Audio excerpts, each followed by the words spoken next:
So Donald Trump, since I know you're watching, I have 4 words for you. Turn the volume up. New York will remain a city of immigrants, a city built by immigrants, powered by immigrants. And as of tonight, led by an immigrant. Zohran Mamdani, wali kota Muslim pertama New York City, yang dalam kampanyenya lebih memilih penyelesaian masalah warga lokal dibanding melakukan kunjungan politik ke Israel, ternyata terbukti berhasil menangani berbagai persoalan di kota itu. First visit, I would visit the Holy Land. I would go to Israel. Yeah, I'd make my 4th trip to Israel, followed by my 5th trip. My goal would be to take my first trip to Israel. I would stay in New York City. My plans are to address New Yorkers across the 5 boroughs and focus on that.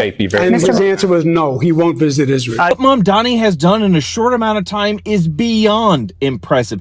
Zohran Mamdani can be president, should be president, and I think will be president because of what he has done in New York City alone.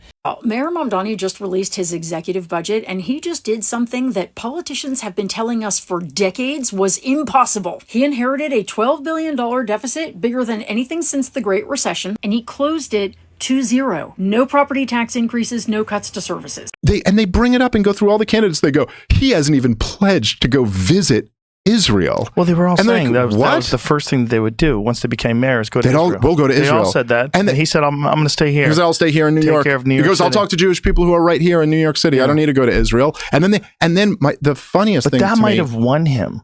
It helped. Well, you know, they actually thought that pointing out that this guy, which by the way, the mayor of New York City has nothing to do with foreign policy anyway, right? But they thought that pointing out to everybody that this guy doesn't carry the baggage of supporting the war party, but we all support the war party, was gonna win over liberal New Yorkers. Like how out of touch do you have to be?